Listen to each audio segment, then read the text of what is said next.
Welcome to part 2 of my Damascus steel toe boots project. Now, if you've seen part 1, at the end of part 1, I ended up making a really large chunk of Damascus steel. This is going to be the steel that I'll be patterning and making those boots out of. So the plan is to pretty much chop this up into a couple of pieces because I've got 2 shoes to make, or 2 steel caps to make for my boots. So I'm going to get the furnace turned on, going to get it nice and hot. We're going to put this giant piece of steel into the furnace. Once it's in the furnace, we're going to be beating it out really flat, really thin, so that we can start creating that curved form of our toe section of the boot for our Damascus steel boots. Once I've done that, I think project's done, but we'll see. So stay tuned.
So that's where we're at this point.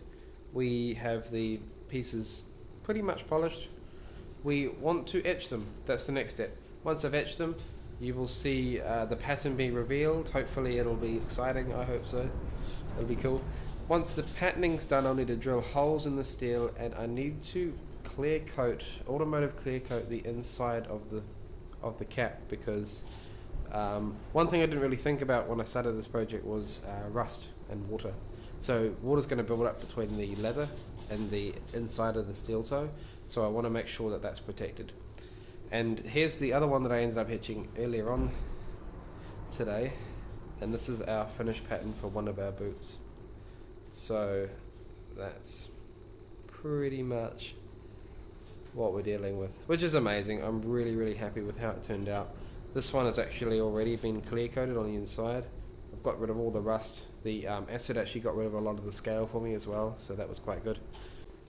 So I'm going to be drilling that steel now.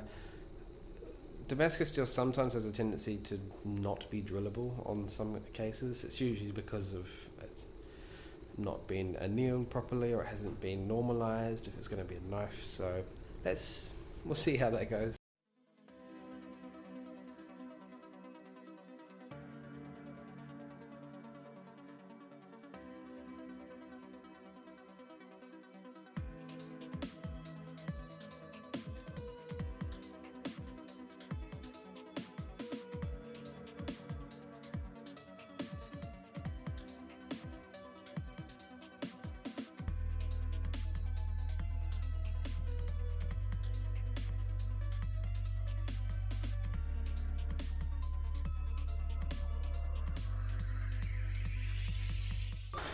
So we've nearly completed the Damascus steel boots. I've got my second plate here, which I etched at home.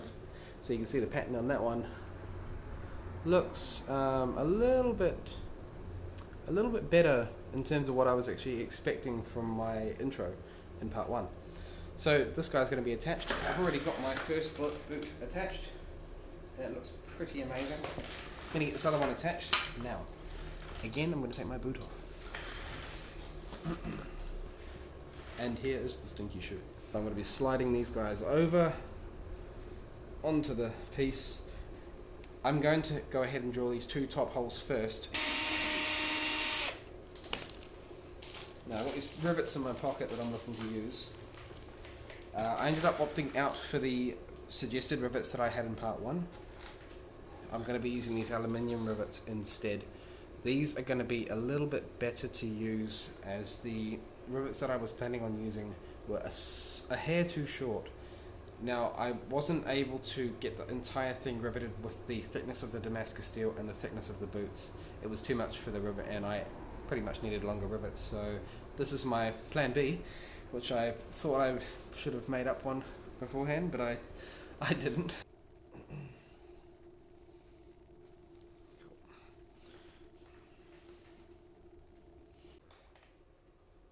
I've got the rivet in. I'm just going to use wire cutters to trim off most of it and paint it over.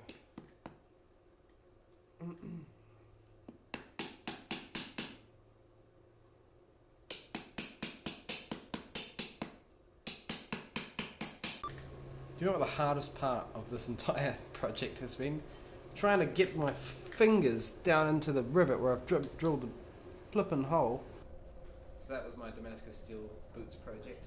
Thank you very much for watching part 2. If you have any ideas on what you'd like me to make from Damascus steel or even normal steel, you're most welcome to put that down in the comment section.